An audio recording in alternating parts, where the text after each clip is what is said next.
News number 1। Afghanistan के विदेश मंत्री आमिर खान मुताकी ने कहा है कि अफगानिस्तान पाकिस्तान के साथ शांति वार्ता के लिए तैयार है, लेकिन अगर ज़रूरी हुआ तो अन्य विकल्प भी खुले हैं। अफगान सरकार का दावा है कि अफगान फोर्स के ऑपरेशन में दुरान लाइन के पार 58 पाकिस्तानी सैनिक मारे गए हैं। अफगानिस्तान ने स्पष्ट किया है कि अगर पाकिस्तान उदासीन रहेगा या हिंसक कार्रवाई जारी रखेगा तो जवाबी कदम उठाए जाएंगे। इस बयान के दौरान मुताकी ने महिला पत्रकारों को प्रेस मीट से बाहर रखने को तकनीकी गलती बताया। हाल ही में पाकिस्तान ने अफगानिस्तान में हवाई हमले किए थे, जिसके जवाब में ये बयान आया है। अफगानिस्तान ने सीमावादी मुद्दों पर शांति और कूटनीति को प्राथमिकता देने की बात दोहराई है। News number 2। दिल्ली के जवाहरलाल नेहरू स्टेडियम में वेदांता डेली हाफ मैराथन 2025 का आयोजन हुआ, जिसमें देश भर से 40,000 से अधिक प्रतिभागियों ने हिस्सा लिया। इस इवेंट में एक महिला सामाजिक कार्यकर्ता ने अनूठे अंदाज में शांति का संदेश दिया। अपने कपड़ों पर युद्ध को ना करें और युद्ध जीवन छीनता है जैसे संदेश लिखवाए। इस पहल का उद्देश्य युद्ध और हिंसा के खिलाफ जागरूकता फैलाना और समाज को शांति का महत्व समझाना था। इवेंट में समावेश, स्वास्थ्य और सामाजिक संदेश का सुंदर संगम देखने को मिला। News number 3। रांची में हजारों आदिवासी लोगों ने आक्रोश महारैली निकाली, जिसमें कुर्मी समुदाय की अनुचित जनजाति एसटी में शामिल होने की मांग का विरोध किया गया। इस रैली में राज्य भर के आदिवासी नेता, युवा और महिलाएं शामिल हुईं। उनका कहना है कि कुर्मी समाज को एसटी दर्जा देने से आदिवासी अधिकार और संरक्षण खतरे में पड़ जाएगा। प्रदर्शनकारियों ने चेतावनी दी कि अगर कुर्मी समाज को एसटी में शामिल किया गया तो झारखंड समेत कई राज्यों में बड़े आंदोलन होंगे। उन्होंने इसे आदिवासी अस्तित्व के लिए एक बड़ी लड़ाई बताया। News number 4। तमिलनाडु के तेनकासी जिले के थिरुवनंतपुरम गांव में खुदाई के दौरान आयरन एज संस्कृति के अवशेष मिले हैं। यह खुदाई तमिलनाडु राज्य पुरातत्व विभाग द्वारा की गई, जिसमें कब्रों, पत्थर के चैम्बर, स्लैब और विभिन्न तरह के बर्तन, मिट्टी के पात्र, काले लाल मृदभांड, लाल बर्तन व पेंट ग्रे वायर जैसी चीज़ें मिली। काले लाल रंग के बर्तन और अधिकतर कब्र स्थल क्षेत्रों की महत्वपूर्ण खोज साबित हुए हैं।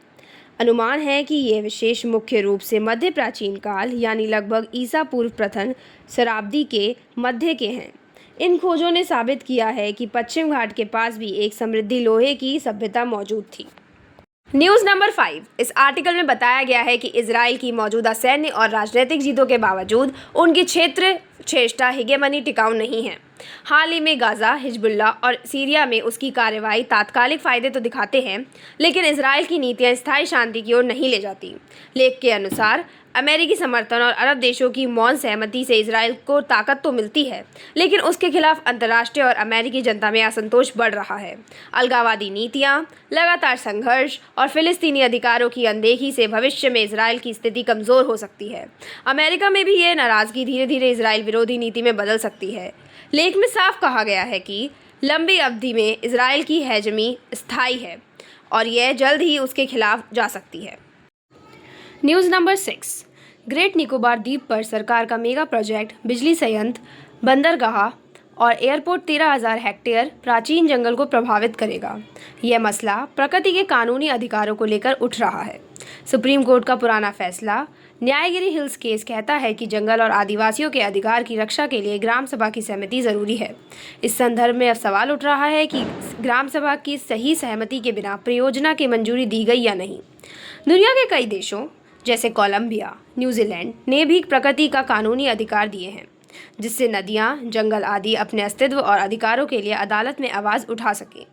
भारत में भी अब प्रकृति के अधिकारों की बहस तेज हो रही है, ताकि पर्यावरण और आदिवासी संस्कृति की रक्षा हो सके। News number 7। गाजा में 2 साल से जारी युद्ध के बाद हमास और इजराइल के बीच अमेरिका के राष्ट्रपति डोनाल्ड ट्रंप की मध्यस्थता में 20 पॉइंट शांति योजना के तहत युद्ध विराम हुआ है। इस डील से इजराइल की सेना ने कई बंदियों को छोड़ने और सीमित इलाकों से हटने का वादा किया है, जबकि हमास ने हथियार छोड़ने या सरकार की नियंत्रण व्यवस्था में बदलाव की शर्तें मानी हैं। हालांकि विशेषज्ञ मानते हैं कि ये सिर्फ अस्थायी राहत है, ये संघर्ष का स्थायी समाधान नहीं। इजराइल की पूर्ण जीत की नीति और गाजा से सेना की आंशिक वापसी के बावजूद फिलिस्तीनियों के लिए न्याय और स्वतंत्रता की वापसी गारंटी अभी भी दूर है।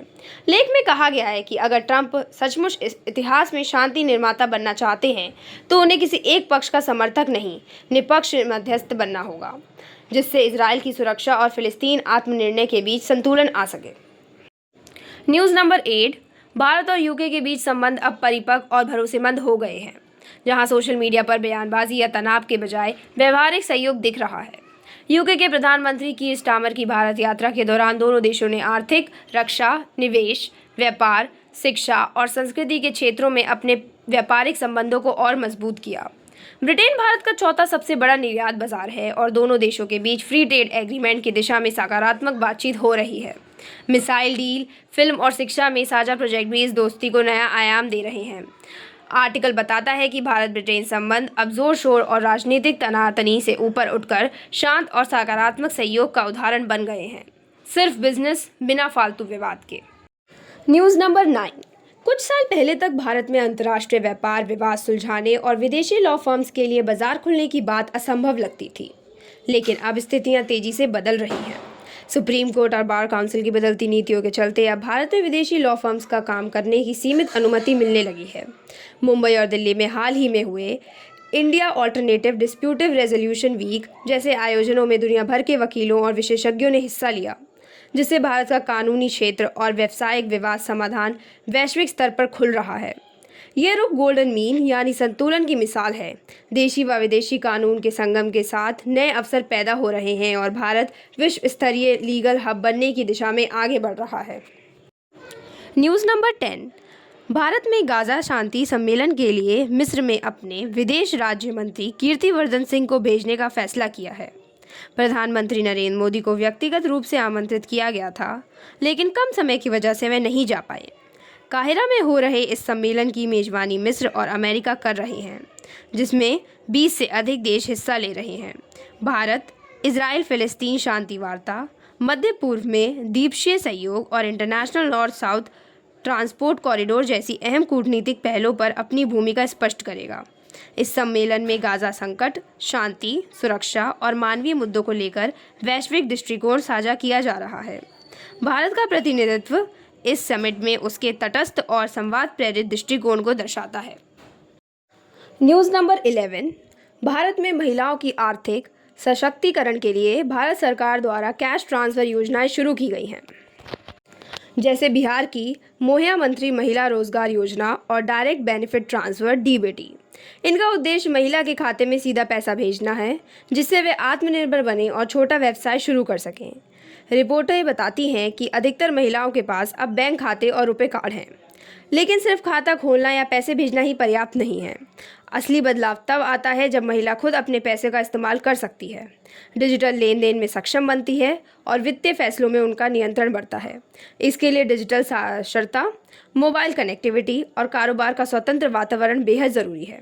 यानी महिलाओं की असली एजेंसी तब बनेगी जब उन्हें पैसा मिलना ही नहीं, बल्कि उसे इस्तेमाल करने की पूरी आज़ादी और ताकत भी मिले। न्यूज़ नंबर 12, पश्चिम बंगाल के दुर्गापुर में एक मेडिकल छात्रा के सामूहिक बलात्कार के मामले में पुलिस ने 3 स्थानीय आरोपियों को गिरफ्तार किया है। पीड़ित एक निजी कॉलेज में पढ़ती है और घटना हॉस्टल के बाहर देर रात लौटने पर घटी। सभी आरोपी अभी पुलिस कस्टडी में हैं। बाकी आरोपियों की तलाश जारी है।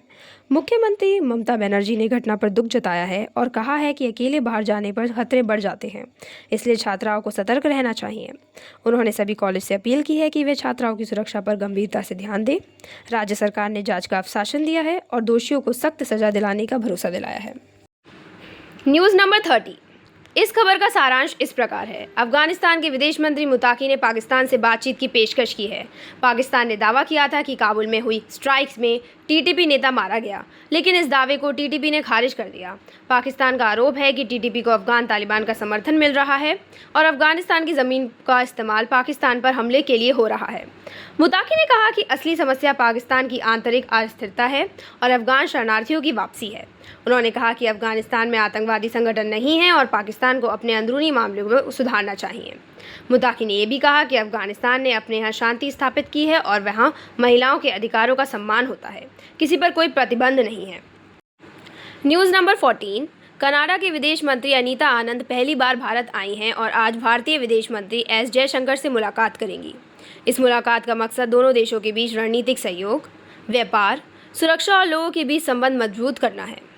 भारत के विदेश मंत्रालय ने कहा है कि बातचीत में सकारात्मक द्विपक्षीय संबंधों और द्विपक्षीय सहयोग के नए रास्ते खोजे जाएंगे। अनीता आनंद मुंबई भी जाएंगी और भारत कनाडा रिश्तों को लेकर विचार साझा करेंगी। इस ऑडियो को ख़त्म करने से पहले मेरा आपसे सवाल है कि मध्य प्रदेश में खांसी की दवाई पीने से कई बच्चों की जान चली गई है।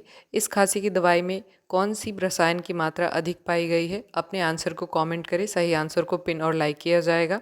ये है समरी द हिंदू न्यूज़पेपर 11 अक्टूबर 2025 का। Like and subscribe. धन्यवाद।